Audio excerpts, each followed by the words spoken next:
स्वागत है। Thank you. गाने से आप एज ए म्यूजिक कंपोजर भी जुड़े हैं। आई थिंक गाना आपने शायद गाया भी है उसमें कुछ हद तक, जी अगर जी थोड़ा सा जी। एक्सप्लोर करें कैसी जर्नी रही वादा हमसे करें। वादा हमसे करो, आई थिंक ये गाना बहुत स्पेशल है मेरे लिए, हर तरह से। बिकॉज़ अगर मैं शुरू से शुरू करता हूँ तो के जो हैं, के sir, I think he is one of the top singers we have in India, और I would say the world. And I have grown up listening to his voice, to his songs. बचपन से सुनते आ रहे हैं उनकी आवाज़ इतनी मधुर और उनके इतने अच्छे गाने। तो हमेशा से एक ख्वाहिश थी बचपन से कि यार कभी इनके साथ कुछ कोलैबोरेशन करूँ, इनके साथ कोई गाना करूँ। और इस गाने के थ्रू मुझे ये मौका मिला, एंड मैं इतना एक्साइटेड हूँ और इतना खुश हूँ कि ये गाना करने का मुझे मौका मिला। और ये आई थिंक ये के सर का लास्ट गाना है जो उनका कोलैबोरेशन है, एंड विशेष फिल्म्स के साथ, मुकेश भट्ट के साथ, and Bhushan ji, T series, इन सब के साथ। बिकॉज अगर आप देखेंगे तो विशेष फिल्म्स एंड के इनका कोलैबोरेशन और इनका एसोसिएशन बहुत बहुत पुराना है, बहुत सालों से है। I think they they have given us amazing albums and amazing songs in this years. So ये गाना जो आखिरी है, वादा हमसे करो, फ्रॉम द मूवी सावी जो आया है, तो ये मेरे लिए बहुत स्पेशल है और बहुत खुश हूँ मैं कि आज ये गाना आप सबके सामने है और आप सब लोग इतना प्यार दे रहे हो और पसंद कर रहे हो। क्या आप के एज ए सिंगर से काफ़ी इंस्पायर्ड रहे, क्योंकि ये दो 20 साल पहले का जो एक वक्त था उस तरह का दौर का गाना फील आ रहा है, वैसे ही आ रहा है कुछ, तो जी, उस बारे में क्या कहना है? ये गाना एक्चुअली अगर आप देखेंगे तो ये गाना बहुत रोमांटिक गाना है, बहुत साधारण सिंपल गाना है। बट ये जो हो कहते हैं ना कि जो सिंपल लगता है वही सबसे ज़्यादा मुश्किल होता है। बट मैंने हमेशा से यही कोशिश की है कि मैं जो अपने गाने गाऊं या जो अपने गाने बनाऊं वो लोगों तक पहुँचे, वो लोगों के दिलों तक पहुँचे। ये मेरा सबसे इम्पोर्टेंट एस्पेक्ट रहा है म्यूज़िक में, कि कितने व्यूज़ हो रहे हैं, क्या चल रहे, क्या सब कर रहे हैं, ये सब चीज़ों में मैंने कभी इतना ध्यान नहीं दिया, ना मैं कभी देता हूँ। मुझे बस एक ऑनेस्ट गाना बनाना है, और बस वही कोशिश की है कि ये गाना उस हिसाब से बनाया। एंड आई रिमेंबर जब ये धुन मैंने बनाई थी, ये धुन मैंने आई थिंक आज से 2018 या 2019 में ये कंपोज़ किया था मैंने गाना। और ये गाने के शब्द कुछ और थे। तो उसके बाद मैं मिला मुकेश भट्ट जी से, भट्ट साहब से। उन्हें मैंने ये गाना भेजा था, और उन्होंने ये गाना जैसे ही सुना, उनको ये गाना बहुत पसंद आया। और उन्होंने मुझे कॉल किया, आई थिंक ये कोविड के टाइम की बात है। तो मैंने उन्हें गाना भेजा था और उनका इंस्टेंटली मुझे कॉल आया था कि Piyush, this is a beautiful song, ये गाना बहुत ही स्पेशल है। सो ये गाना हम डेफिनेटली करने वाले हैं, ये गाना मुझे बहुत पसंद आया। सो देन उसके बाद हम लोग मिले, और मिलने के बाद हम लोगों ने जैसे ही हम लोग बैठे थे, हम लोग डिसाइड कर रहे थे कि किसे हमें गवाना चाहिए। तो सबसे पहले हम दोनों के जहन में ये आया कि आई थिंक इट्स अ के सॉन्ग, क्योंकि के की जो आवाज़ है और जो उनका स्टाइल ऑफ म्यूज़िक है, तो वो बहुत कहते हैं ना कि उसको और ग्रैंडियर में अगर लेके जा सकते हैं तो वो एक ही आवाज़ है। सो वो के सर थे। सो देन वो आए, and then that's how the song became. हो रही थी तो रिकॉर्डिंग के दिनों की यादें, जब के जी रिकॉर्डिंग कर रहे थे स्टूडियो में, तब कोई यादें आपकी को शेयर करेंगे? बहुत सारी यादें हैं। आई थिंक के सर के साथ आई रिमेंबर जब उन्हें ये गाना भेजा था और उनको ये गाना बहुत पसंद आया था, तो वी डिसाइडेड कि हम लोग ये गाना डब करते हैं। एंड जैसे ही वो स्टूडियो में आए, और जो I think the kind of energy he has, I think he is an amazing artist, but more than that he is an amazing human being, I would से। बहुत ही अच्छे इंसान है। और हम लोगों ने इतनी मस्ती की during the recording, during the making of वादा हमसे करो। इतना मज़ा आया हम लोगों ने, मतलब कहते हैं ऐसे लगा ही नहीं कि हम लोग कुछ रिकॉर्ड कर रहे हैं। और ये मेरा पहला गाना था जो मैं के सर के साथ रिकॉर्ड कर रहा था, और मुकेश भट्ट जी के लिए मैं ये गाना कर रहा था, भूषण जी एंड एवरीवन। सो ये गाना मेरे लिए बहुत ही स्पेशल रहा था। एंड हम लोगों ने इतनी मस्ती की है, मतलब like during the making of the song, and we were just enjoying the process because he was so much in love with the melody, and he was like कि यार आजकल ऐसे गाने मतलब आते नहीं हैं, और तुमने मुझे याद किया ये इस गाने के लिए, तो मैं I am more than excited and I am more than happy.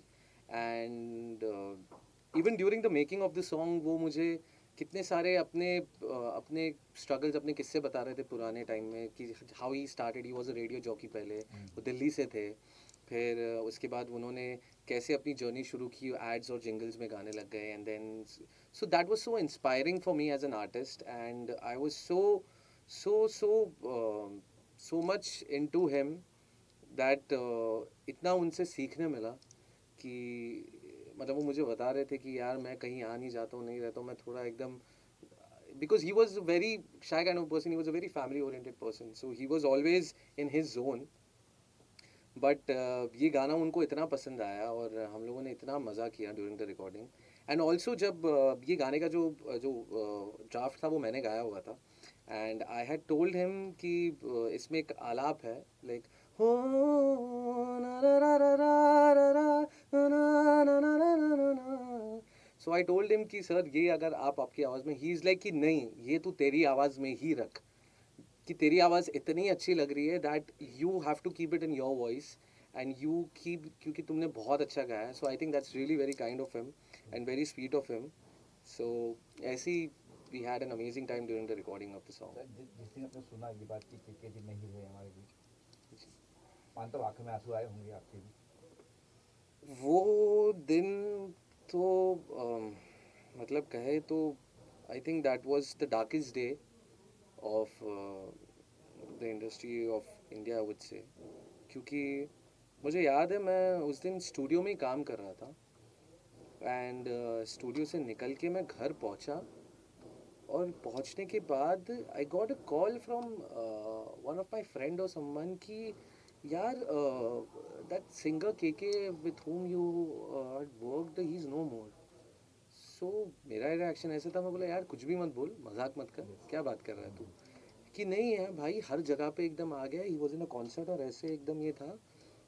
And I was shocked, मतलब मैं 5 मिनट के लिए पॉज हो गया कि मुझे समझ में नहीं आ रहा था कि मैं क्या रिएक्ट करूँ. मतलब लाइक मैंने एकदम ब्रेक डाउन हो गया था मेरा ऑनेस्टली. और मुझे इतना बुरा लगा, मतलब मैं मेरे पास कुछ एक्सप्रेशन नहीं थे कि मैं इस चीज़ को कैसे बयां करूं. बिकॉज बचपन से ख्वाहिश थी मेरी कि to collab with this amazing singer. And ये मेरा पहला और आखिरी गाना ही रह गया उनके साथ. तो मतलब कहते हैं ना कि बहुत बहुत बहुत बहुत ख़राब दिन था वो, बहुत ख़राब टाइम था आई वुड से. बट उसी, एंड मैं आपको एक चीज़ और बताता हूँ कि इस गाने में 3 वर्जन है. सो जो एक फर्स्ट वर्जन है वो के सर ने गाया हुआ है. जो सेकंड और थर्ड वर्जन है which is the reprise and sad version, वो मैंने गाया हुआ है.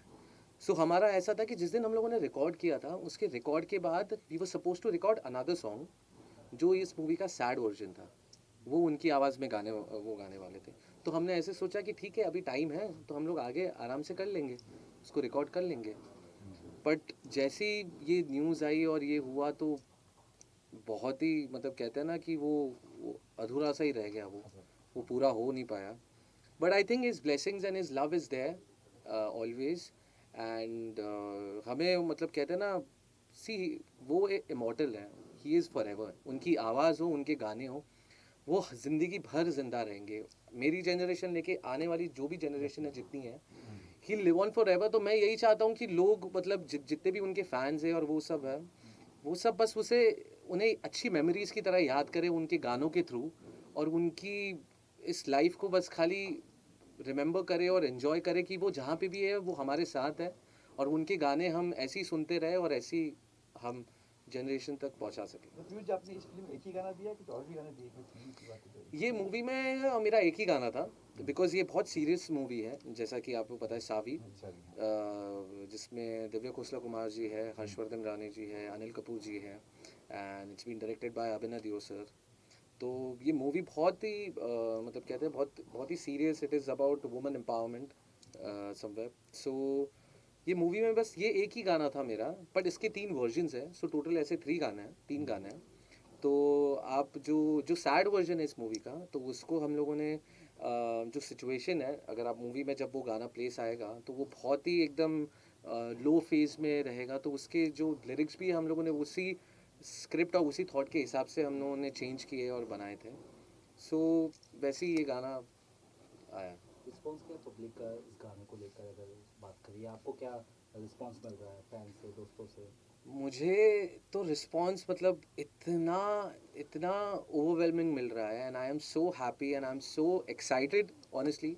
ये गाना जिस दिन ये मूवी रिलीज, इसका ट्रेलर आया था and we got to know about it, so I was so much excited to it. एंड जिस हिसाब का रिस्पॉन्स ऑडियंस दे रही है, इतना प्यार दे रहे हैं, के फैंस हो जितने सारे हो, everyone is loving the song.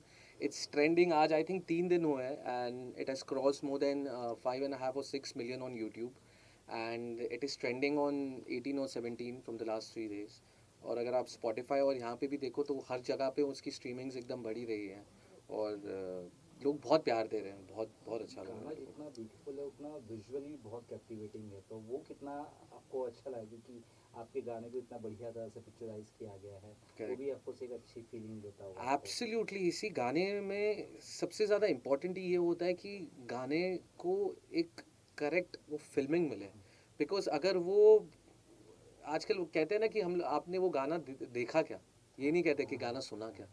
क्योंकि आजकल मतलब कहते हैं ना, visual has become, it is always been very important. And specially अगर आप देखेंगे तो I think I would give credit to Abhinay Deo sir, who is the director of the film. I think उन्होंने जिस हिसाब से इमोशंस कैप्चर किए इस मूवी में, और ये गाने के सिचुएशन और ये गाने की जो लिरिक्स है उसी के हिसाब से उन्होंने वो पूरा पिक्चराइजेशन किया है ऑफ द सॉन्ग. सो बहुत ही ब्यूटीफुल है, and I am so happy that इसके विजुअल्स भी बहुत अच्छे आए हैं. और ऐसा लग रहा है कि बॉलीवुड में बहुत वक्त के बाद एक अच्छी मेलोडियस सॉन्ग आया है, ये भी कह सकते हैं हम इस गाने से। जी जी जी. जी, और ये स्टोरी लाइन में काफ़ी फिट बैठता है जैसे आपने कहा, तो रियली ये स्टोरी से जुड़ा हुआ है फिल्म के कि बस ऐसे ही डाला गया गाना? नहीं, ये गाना एक्चुअली ऐसा था कि ये गाना जब ये मूवी बन रही थी तो मैं और Abhinay Deo sir and Mukesh ji and everyone, the whole team, so we were sitting, we sat on the song and